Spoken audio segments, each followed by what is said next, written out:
Nobody likes me. What do you think made 50 Cent a cultural icon? Was it his music, his controversies, or his business genius? The truth, it was all three. From calling out the biggest rappers at the time to betting on himself when Hollywood didn't, 50 Cent has mastered the art of turning attention into opportunity. Now, if you're an artist or creator trying to build your empire, his blueprint has lessons you just can't afford to ignore.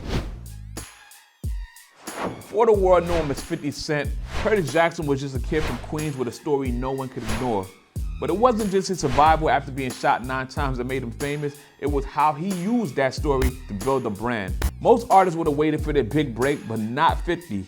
He kicked the door down with his debut single, How to Rob. Bottom line is, I'm a crook with a deal. If my record don't sell, I'm a rob and steal. You better recognize, nigga, I'm straight from the street. These industry niggas is starting to look like something to eat. On this track, he didn't just rap, he name-dropped every major rapper in the game from Jay-Z to DMX. It wasn't just a song, it was a strategy.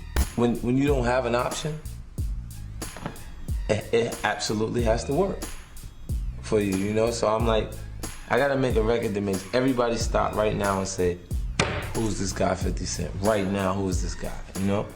50 Cent used How to Rob to position himself as fearless, hungry, and ready to take on anyone. The controversy brought him into the spotlight, and by the time Eminem and Dr. Dre signed him, the whole world was already paying attention. Of course, 50 didn't stop there. His feud with Ja Rule became the stuff of legends. Ja was a sweetheart. Okay. You like Ja Rule too, right? No. Yeah, you do. No. You be dancing to that. On the surface, it looked like another rap beef, but it was so much more. 50 didn't just diss Ja Rule, he dismantled his credibility and built his own. By releasing diss tracks like Back Down, he didn't just fight back, he told a story. 50 Cent wasn't just another artist, he was a street king who wouldn't be silenced. And the fans, they loved it. Controversy wasn't a distraction, it was part of the strategy. My power is me being in business situations and being the person with the least fear. And that's because I weigh these things up against my biggest losses in my life. So from playful jabs at Floyd Mayweather or turning his bankruptcy into a media frenzy, 50 Cent always kept his name in the headlines.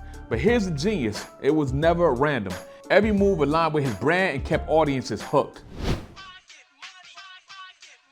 Now, let's talk about Power, one of the most influential shows of its time. You think someone like 50 Cent was making millions per episode, right? Wrong. He was only paid $17,000 per episode as an executive producer. But here's where the genius shines.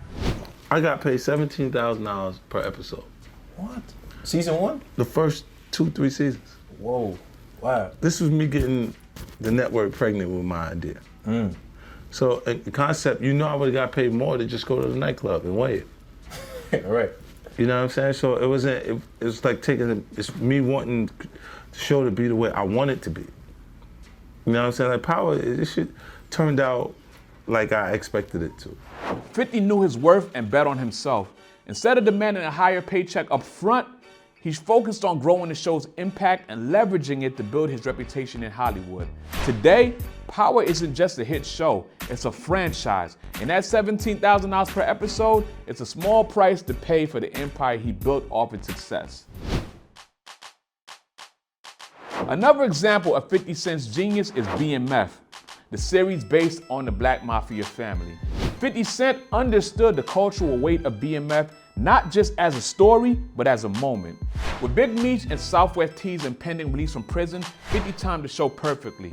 He tapped into the buzz surrounding the story and turned it into a hit series. Pledge allegiance to the Black Mafia family! To the Black Mafia family! This wasn't just capitalizing on a trend, it was recognizing the power of storytelling and how it connects with an audience hungry for authenticity. So, what can you learn from 50 Cent's marketing playbook? First, own your narrative. Whether it's your struggles, your wins, or your vision, your story is your most powerful asset. Second, don't be afraid to create waves. Controversy when aligned with your goals can only amplify your voice, but remember, it has to be authentic. Third, bet on yourself. Know your worth and be willing to take calculated risks, just like 50 did with Power.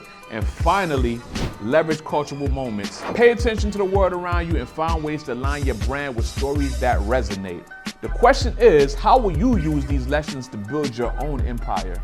If you're ready to take your music and your marketing to the next level, hit subscribe, follow me for more strategies to grow your brand, connect with your audience, and turn your passion into a career.